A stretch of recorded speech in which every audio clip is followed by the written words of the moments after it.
I'm proud of myself. I'm proud of not the performance in the way I boxed and stuff. There was a lot of mistakes made, but I'm proud of the heart I showed, the respect I gave the belt. The British belt brings out a lot in people. And there was a lot of massive fights for that belt before me. Definitely do it tonight, that's for sure. So let Daniel go away and enjoy himself. And as I said, there's a rematch clause in the contract. Looking forward to the rematch? Yeah, well, if it happens, yeah, bring it on. Daniel, Wardley wants Dubois back, and he's not taking no for an answer. Fabio Wardley calls out Daniel Dubois for rematch after devastating loss as he openly demands another showdown with Daniel Dubois, insisting he deserves a clearer opportunity to settle the rivalry after a hard-fought defeat that left fans debating the outcome and potential adjustments needed before they run it back inside the ring once again soon. And just running away from it, so we can run it back. David Adeli confirmed there is a rematch clause in place and made it clear he is fully in favor of running it back, suggesting the rivalry between Daniel Dubois and Fabio Wardley deserves another chapter. He pointed out that the return fight could realistically happen by the end of the year once Wardley recovers, especially from the damage to his nose, setting the stage for an even bigger and more decisive second showdown. Well, there is a rematch clause, so we'll see what happens. if they decide to pass it for now. We'll see what pans out in the next few months with all these various heavyweight fights that are happening. And that'd be Frank Warren acknowledged the uncertainty surrounding the situation, confirming that a rematch clause is in place, but stopping short of guaranteeing the immediate return fight. He explained that decisions will depend on how the next few months unfold in the heavyweight division, with multiple big fights potentially shaping what comes next for Daniel Dubois and Fabio Wardley in this developing rivalry. Joshua had a rematch clause when he fought Daniel. That's up to them. If they want to exercise it, like I said, it's too premature. Let's go and digest this win. Let Daniel go and have some rest. Remember, that's him coming off the back of a loss, a stoppage loss, and to pull out that sort of performance. Don Charles compared the situation to Anthony Joshua's past rematch clause, explaining that it is ultimately up to the fighters and their teams whether they choose to activate it. He urged patience, saying it is too early to rush decisions and important to let Daniel Dubois rest and fully digest the win, especially coming off a tough stoppage loss before producing such an impressive and resilient performance. I think the worst thing that happened was that knockdown in the first round. After that, Wardley was just looking for that right hand. No jabs, no defense, no left hook. Sorry, meat and chicken. You know what I mean? But it was a hell of a fight. He showed the heart of a champion, and I think there should be a... Buddy McGirt called it a hell of a fight, saying the early knockdown changed everything and forced Wardley into chasing a single right hand instead of boxing properly. He praised the heart shown from both men, describing Wardley as a true champion in spirit, and insisting that the intensity and drama of the contest clearly justify a rematch between them. He was not ready for boxing. He was no jab, nothing, looking for power shots. It's like he didn't train. He was busy commentating. Little bastard. He was supposed to fucking train in the gym. Dude, how many jabs did Fabio chuck? Less jabs. He didn't chuck no jabs. He didn't do anything. Derek Chisora delivered a brutal assessment of Fabio Wardley, claiming he looked unprepared and abandoned basic boxing fundamentals during the fight. He criticized the lack of jab, movement, and discipline, saying Wardley relied too heavily on power shots instead of structured boxing. According to Chisora, this performance showed nothing like what fans had previously seen from him in the gym. He's going to come out faster, yeah, but Daniel recovered well. He's learned. He's learned from his knockdowns and stuff before. He's learned a lot, you know what I mean? So, yeah, Fraser Clark described Daniel Dubois as an absolute warrior, acknowledging that while it may not have been the most technical heavyweight fight, it delivered pure violence, drama, and entertainment. Tell you what, it's one of the best fights I've ever seen. One of the best fights. Fair play to Fabio Wardley. What a hard man he is. He didn't want to quit. His corner didn't pull him out. And Daniel Dubois kept his composure. He kept his composure, stuck to the plan.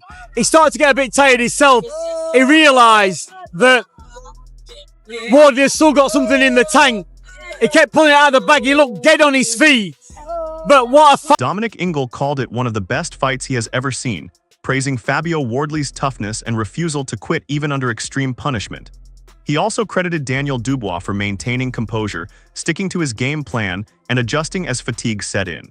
Ingle emphasized the back-and-forth nature of the fight, calling it a true heavyweight classic. To wake up, stay in reality, it's not slip. I got to dig deep. And as a warrior, you have to dig deep because got to go to that dark place and. Daniel Dubois admitted he needed that moment in the ring as a wake-up call, saying it forced him to stay grounded under pressure and fight through chaos. He explained that every warrior must dig deep into dark places when things get tough and find a way to rise above adversity, showing mental strength and resilience in a brutal heavyweight battle. Old demons when he got dropped. But I think he started to think old demons when he started to think his things weren't working. But you know what was giving Daniel confidence? He kept landing a jab. Every time Wardley threw a right hand, Dubois would stick a jab and it would touch his target. That day was giving Dubois hope that, okay, then I can stand in front of my target and I can land with a jab. And he knew he was softening up Wardley with a jab. David Adeli explained that Dubois didn't fall into old demons after being dropped, but instead stayed composed and built confidence as the fight progressed. He highlighted how the jab became a key weapon, consistently landing and disrupting Wardley's rhythm. According to Adeli, this steady control gave Dubois belief, allowing him to break his opponent down round by round. That captivating, that entertaining round after round, backwards and forwards, the heart on these guys, the balls, the bravery. That's what you want to pay. That's what you want to. We hope every time we tune in for a heavyweight championship, you're getting that type of energy. They both gave everything they had. I could watch. David Hay described the fight as one of the most captivating heavyweight wars he has ever seen, praising the constant back-and-forth action that kept fans on edge from start to finish. He highlighted the bravery, heart, and toughness shown by both Daniel Dubois and Fabio Wardley. He was stopped in round 10 because his nose was bleeding so badly. What's next for them? Are we hearing a rematch clause? If not, who do you want to see him fight? Nobody wants to. Derek Chisora expressed concern over the brutality of the contest, stating that the fight should have been stopped in the 10th round due to the excessive bleeding and damage Fabio Wardley was taking. He pointed out the seriousness of the punishment at that stage and suggested fighter safety should have been the priority. It's going to be the most amazing few rounds. It was much better than that.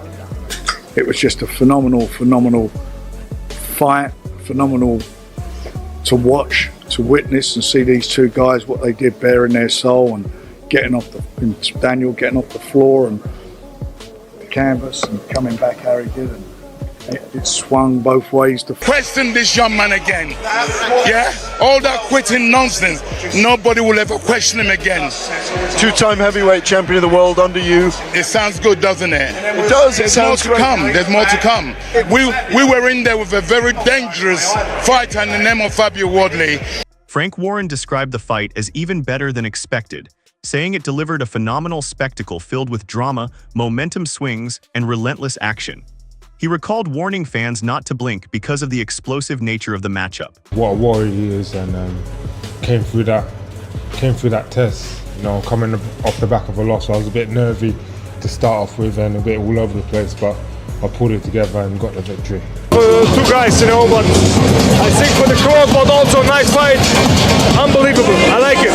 Was you surprised about the heart that Daniel showed down? Yes, 100% I am surprised. But you know, Daniel gave a good performance. You know, he was in the first and then the 4 rounds, I don't know, he was one down. In the second round he was down, in the first round he was down. And first round and second round, crazy. Dubois once again showed why he is one of the most dangerous heavyweights in the division, while Wardley earned massive respect for his toughness and refusal to fold. Now the question is simple. Do we see a rematch next, or does Dubois move on to even bigger names?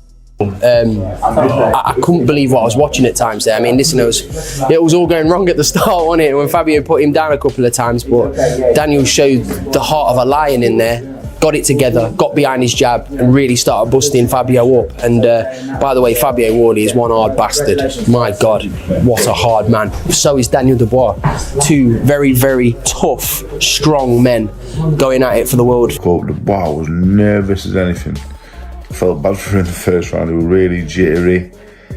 Fabio probably really, looking back, I should have just jumped all over him, because Dubois, as great as Dubois is, and he's a fantastic fighter on top, he's probably the best heavyweight in the world on top. You know, Usyk befuddled him, and you know he can get beat Dubois because he's a real enigma, to be honest. I'm a big fan of him.